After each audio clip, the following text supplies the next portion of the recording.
Hello friends, welcome to my channel.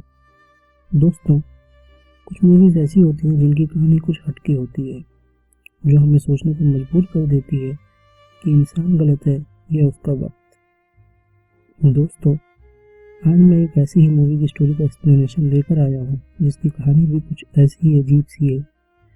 मैं बात कर रहा हूँ कोरियन थ्रिलर मूवी फॉरगॉटन के बारे में। ये मूवी 2017 में रिलीज हुई थी। तो आइए जानते हैं इस मूवी की कहानी को। कहानी की शुरुआत में हमें दिखाया जाता है एक लड़का जिसका नाम जिन सोक है, सपने में किसी को किल हिम बोलते हुए देखता है। उसकी आंखें खुलती हैं और वो खुद को एक कार में पाता है जहां वो अपनी फैमिली के साथ एक नए घर में शिफ्ट होने जा रहा है।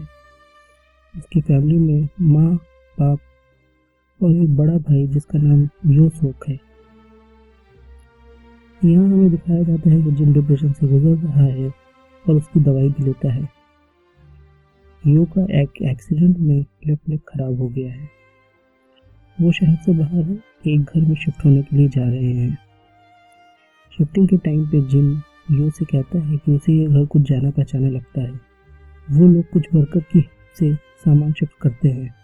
दोस्तों, इस घर में एक कमरे में एक लॉक लगा होता है जिसके बारे में पूछने पे जिन के पिता बताते हैं कि उस कमरे में पुराने ओनर का कुछ सामान पड़ा है जिसे वो कुछ दिनों में ले जाएगा। यो दीवार पर कैलेंडर लगाता है और उस पर डेट सेट करता है, मई 1997 की। यहाँ एक वर्कर जिन से पूछता है तुम्हारा भाई तुमसे कितना बड़ा है, क्योंकि तुम दोनों काफ़ी अलग नज़र आते हो। इस पे जिन ये बात टाल जाता है और ये सब लोग सेटल डाउन होने लगते हैं।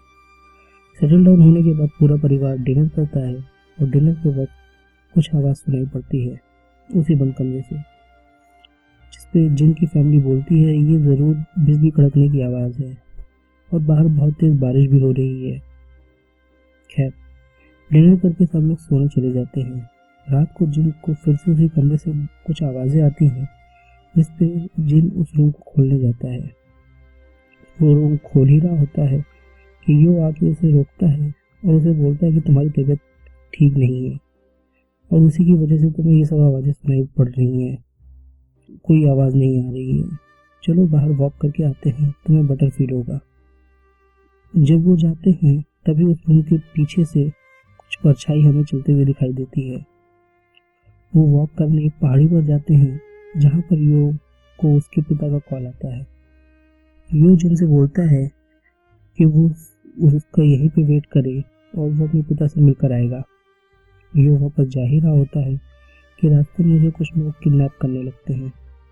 जिन अपने भाई को बचाने के लिए बहुत ट्राई करता है बट कुछ नहीं कर पाता और भाग के घर आ जाता है और घर पे आके बताता है कि यो किडनैप हो गया है और ये बताते बताते बेहोश हो जाता है। सुबह जब वो होश में आता है तो उसके पिता बोलते हैं कि बाहर तो डिटेक्टिव आए हैं और वो तुमसे कुछ पूछना चाहते हैं। जिन डिटेक्टिव को कार का नंबर बताता है जिसमें यो को किडनैप किया गया था। उसको डिटेक्टिव बोलते हैं ऐसी कोई कार है ही नहीं। उन्होंने वही नहीं उसके सिग्नल नंबर भी चेक किए बट उन्हें कोई कार नहीं मिली और डिटेक्टिव वहाँ से चले जाते हैं। ऐसे ही कुछ दिन बीतते हैं और 19 दिनों के बाद यो वापस आता है और बोलता है उसे कुछ याद नहीं और मामला यहीं खत्म हो जाता है। और धीरे धीरे जिन को अपने भाई के बिहेवियर में काफ़ी चेंज नज़र आने लगता है। मसलन कभी कभी उसका राइट लेग से लंगड़ा के चलना, रात में छिप के कहीं निकल जाना, उन्हें डिटेक्टिव से ग्रे मार्केट में मिलना। ये सब देख के वो सोचता है कि ये उसका भाई नहीं बल्कि उसका कोई हमशक्ल है। जिन यो से लड़ता है और उसे कन्फ्रंट करता है बट यो बोलता है क्योंकि तुम अपनी दवाई नहीं ले रहे हो इसलिए तुम ये सब इमेजिन कर रहे हो। ऐसा कुछ नहीं है, मैं तुम्हारा बड़ा भाई ही हूँ। बट जिनको उसकी बातों पे भरोसा नहीं होता और वो ये सब अपनी माँ को बताता है, जिसपे उसकी माँ कहती है अपने पापा को वापस आने दो फिर हम बात करेंगे। रात को जिन सो ही रहा होता है कि उसकी आंखें खुलती हैं। वो अपनी माँ को किसी से फ़ोन पे बात करते हुए सुनता है।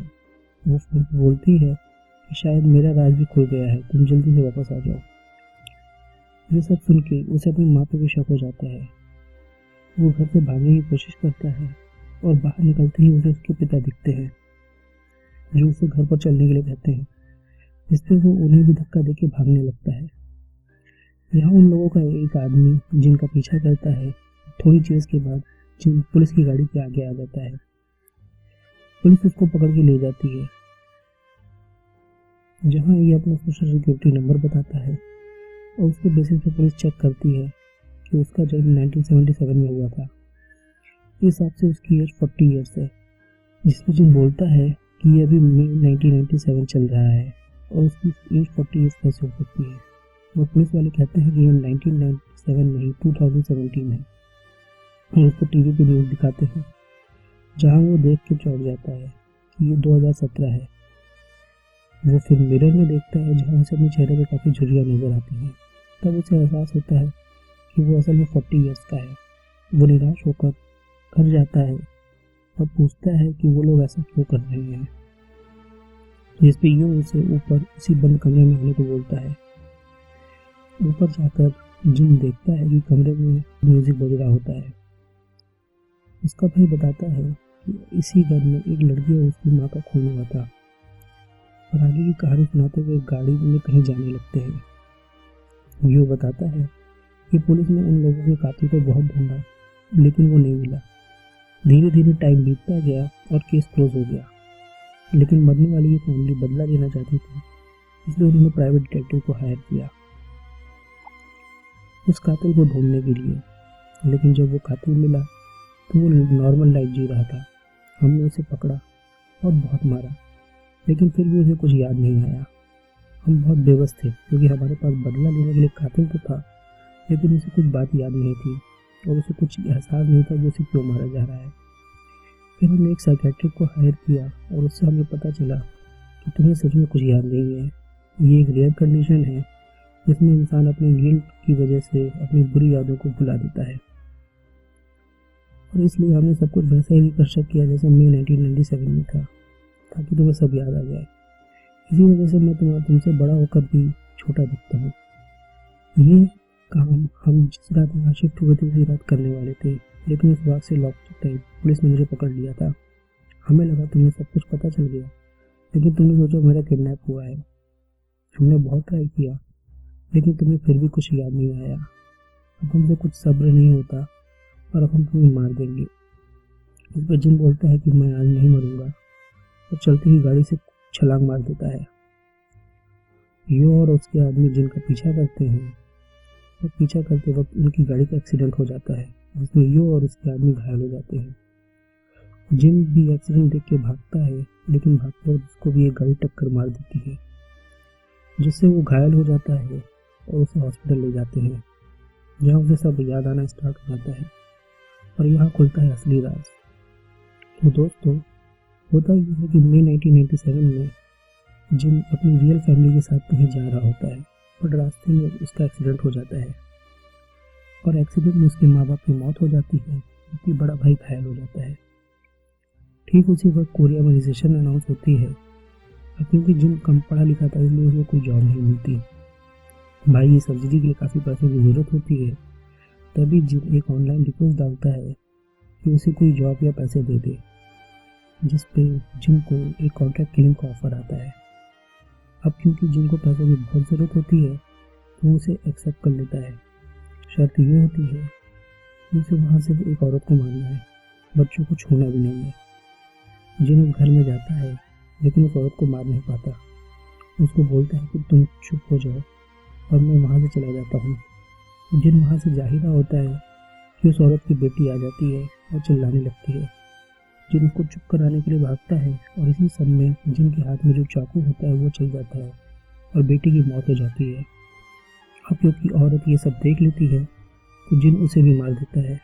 जिन वहाँ से जाहिर होता है, एक बच्चा उसके सामने आ जाता है, जिन उसे मार नहीं पाता। दोस्तों, ये बच्चा यो होता है। जाते वक्त जिन उस फैमिली की पिक देखता है और उसे वही डॉक्टर नजर आता है जो उसके भाई का इलाज कर रहा है। जिन उस बच्चे को छोड़कर डॉक्टर के पास जाता है और पूछता है तुमने ऐसा क्यों किया। डॉक्टर बताता है कि रिसेशन की वजह से उसकी फैमिली सड़क पे आने वाली है और उन्हें बचाने के लिए उसने कुछ इंश्योरेंस पॉलिसी ले रखी थी, यानी उसकी वाइफ की मौत का पैसा उसे मिलेगा जो उसकी फैमिली के काम आएगा। अब क्योंकि डॉक्टर की बेटी भी मर चुकी है, इसलिए उस पैसों का कोई मतलब नहीं है। और गुस्से में ये बोलकर उसे छत से फेंकने की ट्राई करता है, लेकिन हाथापाई में डॉक्टर खुद छत से गिर जाता है और मर जाता है। कहानी वापस प्रेजेंट में आती है। यहाँ हमें यो दिखाया जाता है जो जिन को इंजेक्शन लेके मारने के लिए हॉस्पिटल आता है। जिन उसको बोलता है कि उस बच्चे को बोलना जो भी हुआ उसके लिए आई एम रियली सॉरी। इस पर यो पूछता है क्या तुम्हें सब कुछ याद आ गया? जिन बोलता है हाँ मुझे सब याद आ गया है। यो बोलता है कि तुमने उस बच्चे का पूरा बचपन खराब कर दिया, उसे क्यों नहीं मारा? तब से आज तक मैं बदला लेने के लिए जिंदा रहा। फिर यो उससे पूछता है क्या जिन ने ये सब उस डॉक्टर के कहने पे किया, क्योंकि उस डॉक्टर को पैसे मिलने वाले थे? इस पर जिन बोलता है कि नहीं, मैंने ये सब अपनी मर्जी से किया। लेकिन जिन की आंखों में देख कर यो समझ जाता है ये सब उसके पिता का ही किया हुआ है और वो वहाँ से चला जाता है। उसके जाने के बाद जिन बेड से नीचे उतर कर वो इंजेक्शन खुद को लगा के मार लेता है। उधर यो भी छत से कूद के सुसाइड कर लेता है। दोस्तों, ये थी कहानी फॉरवर्डन मूवी की, जिसमें डॉक्टर को मजबूरी में अपनी वाइफ के मर्डर की प्लानिंग करनी पड़ती है और जिनको मजबूरी में उसे मारना पड़ता है। अगर आप यहाँ देखें तो ना ही डॉक्टर, ना ही जिन और ना ही यो बुरे इंसान हैं, सिर्फ उनके वक्त और हालातों ने उन्हें बुरा बना दिया है।